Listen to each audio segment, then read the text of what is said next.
There is a question hanging over this tournament that nobody inside FIFA wants to answer directly. Not about the football itself, not about the bracket, not about the favorites, not about which group is a death trap or which underdog has the best shot at a miracle run. A different kind of question, a more uncomfortable one. Can every team that qualified actually get there? 5 nations heading into this World Cup are carrying a weight that has nothing to do with tactical preparation or squad depth or the pressure of expectation. They are carrying genuine, unresolved uncertainty about whether their players, their officials, and their supporters can navigate the specific challenges that this particular tournament, staged across 3 countries in a climate of extraordinary political and logistical complexity, has placed directly in front of them. That is not a small thing. That is a story about the soul of the sport, about what it actually means to say that football unites the world, when the world cannot always get to the football. Today we are going through 5 nations, whose situations heading into this World Cup raise questions that deserve serious and honest examination. Not hysteria, not exaggeration. The kind of clear-eyed look at what is actually happening that fans who have followed this sport for decades deserve to receive. Let us start with the most acute situation, the one that has generated more genuine uncertainty than anything else in the entire build-up to this tournament. Iran. Iran qualified for the 2026 World Cup. They trained, they prepared, their players, who have nothing to do with the decisions of governments and simply want to compete in the sport they have given their entire lives to, went through the same 4-year journey that every other qualified nation went through. And in the days immediately before the tournament begins, those players were still waiting for their visas to enter the United States. Still waiting, with the opening match imminent. Their group stage games scheduled in Los Angeles and Seattle. The documentation required to enter the host country of their own tournament still unresolved. Let that land for a second. A national team with confirmed participation in a FIFA World Cup, unable to confirm whether their athletes could legally enter the country where the matches were scheduled to be played. FIFA took a specific step in response to this situation. They permitted the Iranian national team to move their base camp from the United States to Mexico. The team originally planned to set up in Tucson, Arizona, a city chosen for its training facilities and its proximity to the group stage venues in California. Instead, the federation relocated their preparations to Tijuana, just south of the border from San Diego. The players would cross into the United States for their scheduled matches, then return to Mexican soil the same day. They would prepare, recover, and live in Mexico, rather than on American soil, and the visa situation became even more complicated in the final days before departure. While players and core coaching staff eventually received their U.S. visas, approved just 10 days before Iran's first match, 14 members of the backroom staff, including Mehdi Taj, the head of the Iranian Football Federation, were denied entry. Iranian state media reported the rejections. The U.S. State Department acknowledged that necessary visas had been issued for athletes and essential personnel, but made clear that they would not allow, in their words, the system to be exploited. Iran's ambassador to Mexico told the squad that, under their visa conditions, the team must enter and exit United States territory on the same day as each match. Enter in the morning, leave the same day. Think about what that arrangement actually reveals. A team that qualified for a tournament, unable to base themselves in the primary host country of that tournament, using a neighboring nation as a refuge from which to cross a border on match days. An arrangement with no precedent in World Cup history. One that required FIFA to navigate a situation their pre-tournament planning clearly had not fully prepared for. The players themselves have spoken throughout this ordeal with a dignity and a composure that deserves acknowledgement. They are footballers. They want to play. The geopolitical circumstances surrounding their nation are not of their making and are not within their control. The ongoing conflict between Iran, Israel, and the United States cast a long shadow over every visa negotiation, every bureaucratic exchange, every conversation about whether Iranian athletes would be allowed to compete in a tournament they had rightfully earned their place in. But those circumstances placed them in a position that no team at any previous World Cup has faced in quite this way. Iran's situation is the sharpest edge of a broader access problem that affects multiple nations. But it is not the only one. The African nations who qualified for this tournament are carrying a specific frustration that built throughout the entire preparation period and was never adequately resolved. The Trump administration introduced a visa bond requirement, a financial deposit of $15,000 that applied to fans from 5 African countries: Algeria, Cape Verde, Ivory Coast, Senegal, and Tunisia. $15,000, a sum that, in the context of the economies of the nations concerned, represents an effective ban on ordinary supporters attending matches involving their national teams. This was not a targeted policy about football. It was part of a broader immigration initiative from the White House, applied to around 50 countries, designed to deter visa overstays. But the impact on football fans from qualifying African nations was immediate and severe. The requirement was eventually waived, but only in mid-May, weeks before the tournament was due to begin, after months during which fans from those countries had been planning, or, more accurately, unable to plan around an obstacle that made attending virtually impossible. And even the waiver came with conditions. To have the bond requirement lifted, ticket holders from the affected countries had to have registered with the FIFA Pass system and already hold valid match tickets. For people who had not yet bought tickets precisely because of the bond uncertainty, the waiver arrived too late to matter. The damage done by months of uncertainty is not undone by a late reversal. Flights had not been booked. Hotel rooms had not been reserved. The window for affordable planning had long since closed. The fans who might have traveled, who wanted to travel, who had qualified teams to support, were left unable to do what football supporters at every previous World Cup had been able to do: follow their team.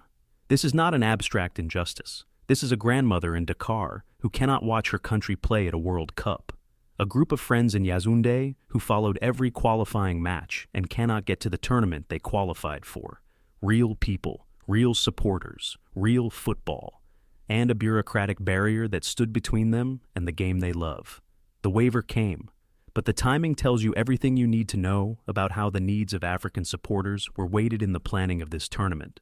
Attending a single game at the 2026 World Cup, factoring in flights, accommodation, and tickets, was reported to cost fans over $5,000 on average. For fans from the affected African nations, that financial baseline existed before the $15,000 bond was even considered. The cumulative effect was not inconvenience. It was exclusion. The third nation whose situation raises serious questions is one that might surprise you. Because unlike Iran, unlike the African nations navigating visa barriers, this country's concerns are domestic, internal, and in some ways more difficult to resolve, because they originate within one of the tournament's own host nations, Mexico. Mexico is co-hosting this World Cup.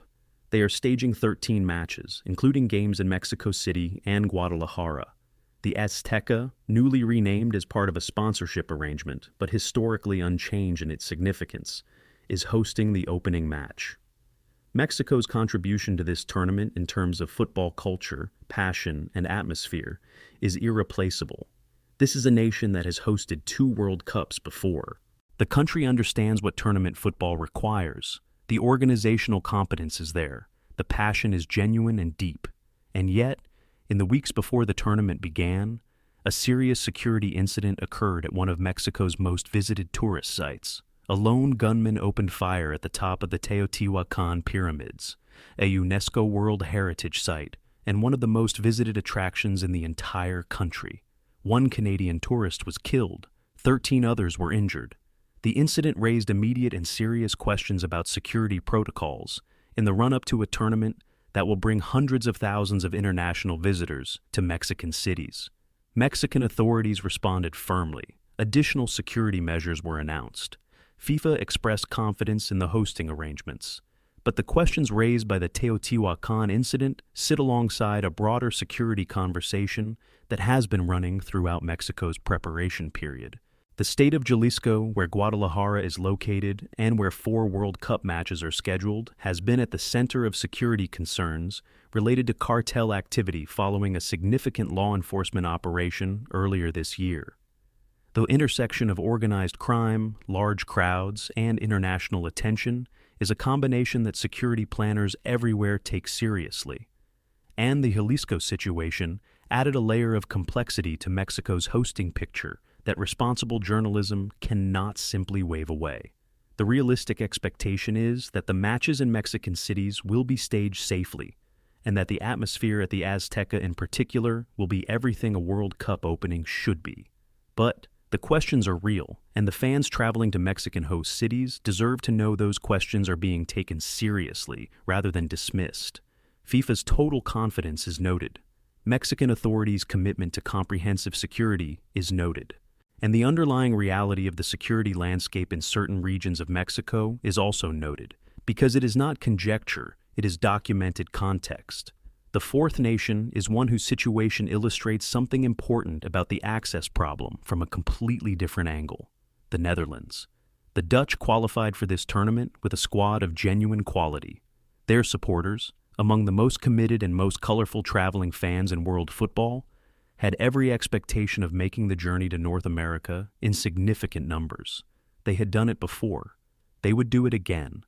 That is what Dutch football supporters do. And then 170,000 Dutch citizens signed a petition asking the national team not to go. 170,000 people, not a fringe movement, not a small group of activists operating on the margins of the conversation. A genuine mass expression of concern, serious enough to reach the Dutch cabinet, which ultimately rejected the boycott position. The team will play. The players want that shot. Nobody is going to keep a qualified squad away from a World Cup when the players themselves want to be there. But the scale of that petition, and the fact that it emerged from one of Europe's most football-passionate nations, one with a deep and genuine connection to the game, tells you something about the climate in which this tournament is being staged. Dutch supporters, who under normal circumstances would be booking flights and painting their faces orange months in advance, are instead having a national conversation about whether attending is even the right thing to do. The debates in the Netherlands reflected broader concerns circulating across Europe about safety, about political atmospheres in the host countries, about what it means to attend a major sporting event in a period of heightened geopolitical tension. The heads of 20 European football federations were involved in boycott discussions in the build-up to this tournament. 20. Not 20 fringe voices. 20 leaders of established national football organizations, representing countries whose supporters have shaped World Cup atmospheres for generations. The boycott did not materialize at the national team level, but the individual boycott, the fan who decided not to travel, the supporter who sold their ticket, the person who will watch from their couch rather than make the journey, that boycott is happening. It is visible in the hotel booking data. It is visible in the empty seats that analysts have been predicting for certain group stage matches. It is the accumulated consequence of months of pricing concerns, access barriers, and broader political uncertainties that were never fully resolved before the opening whistle. For the Netherlands specifically, and for the European football supporter base and more broadly, this tournament represents something they did not anticipate when it was awarded: a World Cup that requires a calculation they have never had to make before. Is it safe to go? Can we get visas? Can we afford the tickets? Will we be welcome? Those questions should not exist at a World Cup. And the fact that they do, for Dutch supporters, for fans across Europe, for supporters from countries on every inhabited continent, is the clearest measure of how far the preparation for this tournament fell short of what the game deserved. The fifth nation sits in a different category from the others because their concerns are not about access or security or visa barriers. Their concerns are about something more fundamental to the basic tournament experience. Australia. Australia qualified. Their squad, built around a generation of players competing in European leagues, shaped by the momentum of their extraordinary Qatar 2022 campaign where they reached the quarterfinals for the first time in history, arrived at this tournament with genuine ambition and genuine quality. The Socceroos had spent 4 years building toward this moment. Their players had earned their place at the table, but the traveling supporter base from Australia faces a journey that tests the limits of what ordinary football fans can reasonably be asked to endure. Australia to North America, across the Pacific, across a time zone gap that makes scheduling chaos a constant companion. Flights that, at the prices that applied during the World Cup travel window, represent a major financial commitment even before a single ticket has been purchased. And the tickets themselves, at the prices FIFA initially set for this tournament, represented a financial ask that stopped many people cold. Before the partial rollback of ticket prices following widespread global backlash, the cheapest seats at the final were listed at over $4,000. Even after FIFA reduced certain prices in response to public outrage, the cost of attending a single match, just one game, was estimated to exceed $5,000 when flights and accommodation were factored in for long-distance travelers from Australia. Reports emerged of Australian fans spending up to $25,000 to attend matches they had dreamed of watching in person for years. Not splurging on luxury packages, just making it there, flights, rooms, and tickets for people traveling from the other side of the planet to watch their national team in a tournament staged on the far side of the world.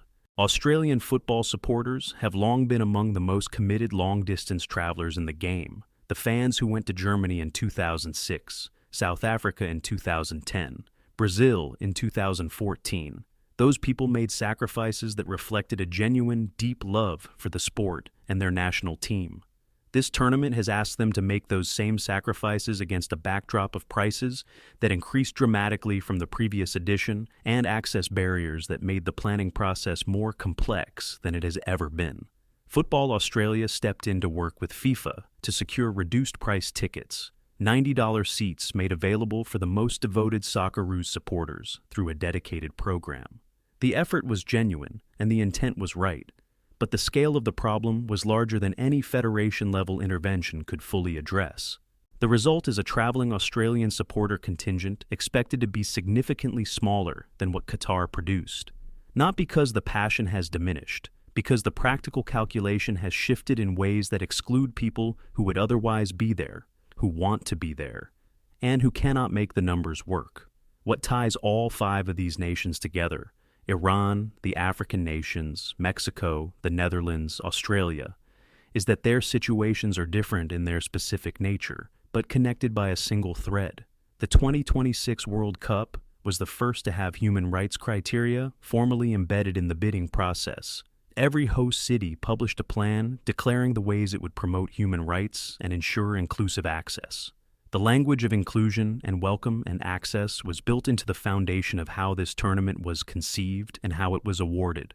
FIFA made those commitments in public, on record, as a condition of the hosting arrangement. And the reality that many nations are experiencing in the final days before the opening match does not match that language. Not fully. Not for Iran, whose players were still waiting for visas with the tournament days away. Not for African fans priced out by a bond requirement that took months to waive and left the planning window closed by the time relief arrived. Not for European supporters making calculations about safety and welcome that they have never had to make at any previous World Cup in history.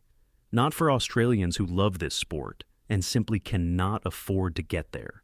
This matters because of what a World Cup is supposed to be, not a revenue exercise, not a commercial event that happens to involve football. The World Cup is the game's greatest expression of its own stated purpose, that football genuinely unites the world, that it crosses borders and breaks down barriers and creates moments of shared humanity that nothing else in sport quite replicates. When nations cannot get their players settled into their host country before the tournament begins, when supporters cannot afford to follow their teams, when the question of whether it is safe to travel to a host city is being genuinely and seriously debated, the stated purpose of the tournament is in tension with the reality of staging it. FIFA has insisted throughout that everything is in hand, that the tournament will be delivered, that the football will speak for itself. And the football, once it begins, once the matches are played, once the extraordinary quality of 48 nations competing in 104 games generates the moments that this sport always generates at its highest level, will indeed speak. It always does. That part has never been the question. But the story of who got to hear it, of who was in the stadium and who was watching from home because they could not get there, of which supporters made the journey and which ones were turned back by prices or paperwork, or the specific complexities of a tournament staged in this particular moment in this particular political climate, that story will also be told. It will be part of the legacy of 2026 for as long as people write about this tournament. The 5 nations we discussed today are not alone in their concerns. They represent a broader picture of access and inclusion that this World Cup has not fully resolved. but they are the sharpest illustrations of questions that go to the heart of what this tournament is and who it is actually for. 5 days from now, the Azteca fills. The football begins. The players who have worked 4 years for this moment get their chance.